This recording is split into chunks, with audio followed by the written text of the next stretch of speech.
আজকে petrol diesel রান্নার gas নিত্য প্রয়োজনীয় জিনিসের আকাশ ছোঁয়া মূল্যবৃদ্ধি মানুষকে জীবন নষ্টাগত করেছে। আজকে যেবারে রাষ্ট্রায়ত্ত শিল্পগুলো জলের দরে বেসরকারীকরণ করে দিচ্ছে। ব্যাংক, বিমা, ইন্দিরা গান্ধী জাতীয়করণ করেছিলেন, নরেন্দ্র মোদী এসে ওটা বেসরকারীকরণ করে দিয়েছে।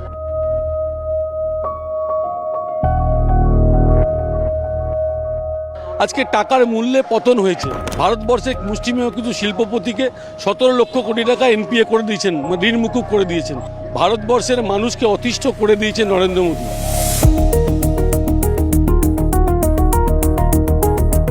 রেকর্ড করেছে বেকারত্ব সৃষ্টি করতে নরেন্দ্র মোদী সরকার। গরু পাচার মামলা শেষ করে দিয়েছে অনুব্রত মণ্ডলে, কয়লা পাচার মামলা শেষ করেছে অনুপ মাঝিতে। আজকে চাকরি চুরি, 26,000 ছেলে মেয়েদের চাকরি চলে গেল। যারা চাকরি বিক্রি করে টাকা রোজগার করলো তাদের শাস্তি হলো না। 15 বছরের প্রাতিষ্ঠানিক দুর্নীতি মমতা বন্দ্যোপাধ্যায়, আর একদিকে স্বৈরাচারী 12 বছরের বিজেপি সরকার নরেন্দ্র মোদীর নেতৃত্বে। স্বৈরাচারী বিজেপি প্রাতিষ্ঠানিক আমাদের তৃণমূলের বিরুদ্ধে আমাদেরকে ভোট করতে হবে, আমাদেরকে কংগ্রেসকে জেতান, এই আবেদন নিয়ে সাধারণ মানুষের কাছে যাচ্ছে। এবারের বিধানসভা নির্বাচনে সব থেকে উল্লেখযোগ্য কেন্দ্র ভবানীপুর। সেখানে একদিকে মুখ্যমন্ত্রী মমতা বন্দ্যোপাধ্যায় প্রার্থী, উল্টো দিকে বিরোধী দলনেতা প্রার্থী। আর সেখানেই কংগ্রেসের এবারে বাজি দীর্ঘদিনের পোরখাওয়া নেতা প্রদীপ প্রসাদ রয়েছে আমাদের সঙ্গে। প্রদীপদা, অনেক ধন্যবাদ আমাদেরকে সময় দেওয়ার জন্য। প্রদীপদা, একদিকে মুখ্যমন্ত্রী আরেকদিকে বিরোধী দলনেতা, আপনার লড়াই কতটা কঠিন? আমি বিরোধী দলনেতা মনে করছি না। আমরা মনে করছি এখানে প্রার্থী নরেন্দ্র মোদী, আর এখানে তৃণমূলের সুপ্রিমো মমতা বন্দ্যোপাধ্যায়। একদিকে 15 বছরের প্রাতিষ্ঠানিক দুর্নীতি মমতা বন্দ্যোপাধ্যায়, আর একদিকে স্বৈরাচারী 12 বছরের বিজেপি সরকার নরেন্দ্র মোদীর নেতৃত্বে। যেহেতু শুভেন্দু অধিকারী বলছে আমি নরেন্দ্র মোদীর দূত, অমিত শাহর দূত, তাহলে আমরা শুভেন্দু অধিকারী প্রার্থী না, আমাদের প্রার্থী হচ্ছে নরেন্দ্র মোদী, অমিত শাহ। সুতরাং এই স্বৈরাচারী ভারতবর্ষের মানুষকে অতিষ্ঠ করে দিয়েছে নরেন্দ্র মোদী।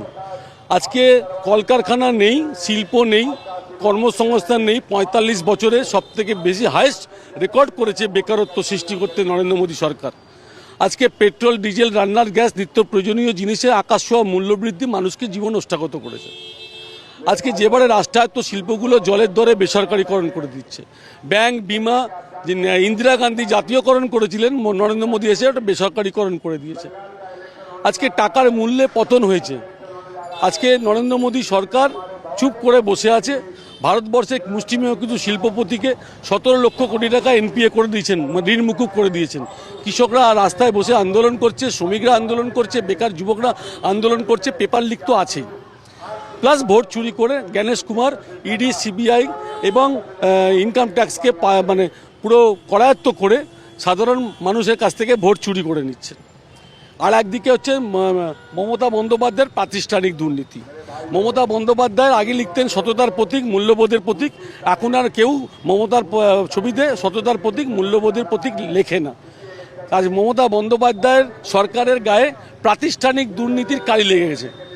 আজকে চাকরি চুরির মতো অভিযোগ উঠছে মমতা বন্দ্যোপাধ্যায় সরকারে। গরু পাচার, কয়লা পাচার এবং বালি পাচারের অভিযোগ উঠেছে মমতা বন্দ্যোপাধ্যায়ের সরকারের বিরুদ্ধে। মামলা হয়েছে, সিবিআই হয়েছে, অ্যারেস্ট হয়েছে, কিন্তু সিবিআই, ইডি কিচ্ছু করেনি মমতা বন্দ্যোপাধ্যায় সরকারকে। গরু পাচার মামলা শেষ করে দিয়েছে অনুব্রত মণ্ডলে, কয়লা পাচার মামলা শেষ করেছে অনুপ মাঝিতে। আজকে চাকরি চুরি, 26,000 ছেলে মেয়েদের চাকরি চলে গেল। যারা চাকরি বিক্রি করে টাকা রোজগার করলো তাদের শাস্তি হলো না। আজকে মমতা বন্দ্যোপাধ্যায়ের রেশন চুরি, সরকারের রেশন চুরি হয়েছে। খাদ্যমন্ত্রী জেলে ছিল, শিক্ষামন্ত্রী জেলে, শিক্ষা দপ্তরে এক ডজন নেতা জেলে ছিল। আজকে মমতা বন্দ্যোপাধ্যায়ের প্রাতিষ্ঠানিক দুর্নীতিতে ছেয়ে গেছে। আজকে মমতা বন্দ্যোপাধ্যায় পশ্চিমবাংলা শিল্প নেই, কারখানা নেই, কিন্তু প্রত্যেক বছর আমাদের ইকো পার্কে বিজিবিএস করে, বেঙ্গল গ্লোবাল বিজনেস সামিট। প্রতিবার ঘোষণা করে লক্ষ লক্ষ কোটি টাকা এখানে ইনভেস্টমেন্ট হবে, কিন্তু কোনো ইনভেস্টমেন্ট পশ্চিমবাংলায় হয়নি, কর্মসংস্থান হয়নি। সিভিক পুলিশ আর সিভিক ভলেন্টিয়ারের ওপর দিয়ে চালিয়ে যাচ্ছে এখনও মমতা বন্দ্যোপাধ্যায় সরকার। তাই এখানে সাধারণ মানুষকে আমরা বোঝাচ্ছি যে প্রাতিষ্ঠানিক দুর্নীতি আর স্বৈরাচারী বিজেপি প্রাতিষ্ঠানিক আমাদের তৃণমূলের বিরুদ্ধে আমাদেরকে ভোট করতে হবে, আমাদেরকে কংগ্রেসকে জেতান, এই আবেদন নিয়ে সাধারণ মানুষের কাছে যাচ্ছে। প্রচারে কিরম ধরনের সাড়া পাচ্ছে? আমি প্রচারে মানুষের কাছে যাচ্ছি, মানুষ একদম সাইলেন্ট হয়ে যাচ্ছে, কিন্তু আমাদের দেখে আমরা বলছে যে তোমাদের যে আমরা লড়াইয়ে আছি, তোমরা লড়াইটা চালিয়ে যেতে বলছে। প্রদীপদা, এসআইআর এবারে নির্বাচনে একটা অন্যতম ইস্যু, যেটা নিয়ে মমতা বন্দ্যোপাধ্যায় প্রতিবাদ করছে। এই এসআইআর এর ডিভিডেন্ড আপনি পাবেন বা কংগ্রেস পাবে? দেখুন, পশ্চিমবাংলা একটা ভারতবর্ষের বিধানসভা ভোট, সবাই চায় যে আমার ভোটাধিকার প্রয়োগ করতে।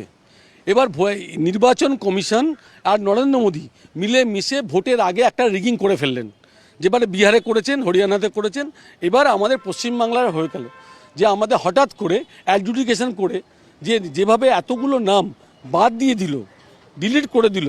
এখন ভোট এসে গেছে, ট্রাইব্যুনালে যাও, কজন লোক ট্রাইব্যুনালে যাবে আর কজন লোক নাম তুলবে? এটা আমরা মনে করি নির্বাচন কমিশন আর নরেন্দ্র মোদী মিলে আমাদের ভোটে রিগিং করে নিলেন। সাধারণ মানুষ থাকবে, জীবিত থাকবে, কিন্তু ভোট কেন্দ্রে যেতে পারবে না। আমাদেরই ভারতবর্ষের নাগরিক, পশ্চিমবাংলার নাগরিক, ভোট কেন্দ্রে যেতে পারবে না। এর থেকে আর লজ্জাজনক আর কি হতে পারে? প্রদীপদা, যদি জোট হতো তাহলে কি মনে হয় যে আপনি আরও কিছুটা এই লড়াইতে এগিয়ে থাকতেন? না, আমরা মনে করি প্রদেশ কংগ্রেস সভাপতি শুভঙ্কর সরকার যিনি সিদ্ধান্ত নিয়েছেন কংগ্রেসকে একলা চলো, এটা অনেক দিন আগে নেওয়া উচিত ছিল। তাও শুভঙ্কর সরকার সভাপতিত্বে যেভাবে একলা চলো নীতি নিয়েছে, আমরা মনে করি এই নীতিটাই সারা বাংলা, পশ্চিমবাংলা সাধারণ মানুষ এটাই চাইছিল। প্রদীপদা, নির্বাচনের ঠিক শেষের দিকে সন্তোষ পাঠক তিনি আপনাদের দল ছেড়ে চলে গেলেন, অনেক দীর্ঘদিনের কর্মী, কিছু বলবেন? না, এই নিয়ে কিছু বলবো না।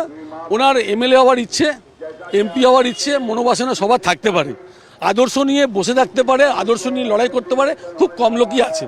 উনি ধৈর্য ধরতে পারলেন না, তাই চলে গেলেন।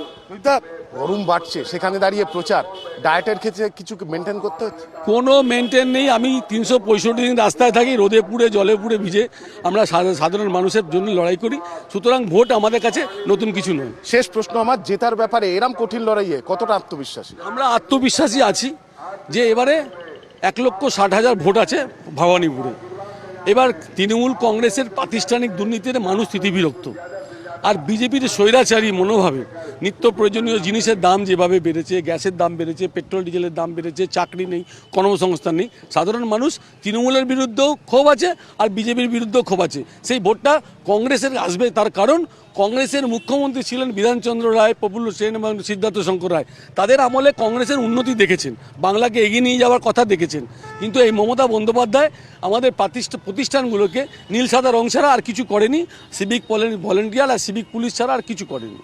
আমরা কথা বললাম প্রদীপ প্রসাদের সঙ্গে, ভবানীপুরের প্রার্থী, এবং একদিকে মুখ্যমন্ত্রী, অপরদিকে বিরোধী দলনেতা থাকলেও জেতার ব্যাপারে তিনি কিন্তু 100% আত্মবিশ্বাসী। ক্যামেরায় স্বপন রায়ের সঙ্গে ত্রয়ন চক্রবর্তী, কেটিভি বাংলা।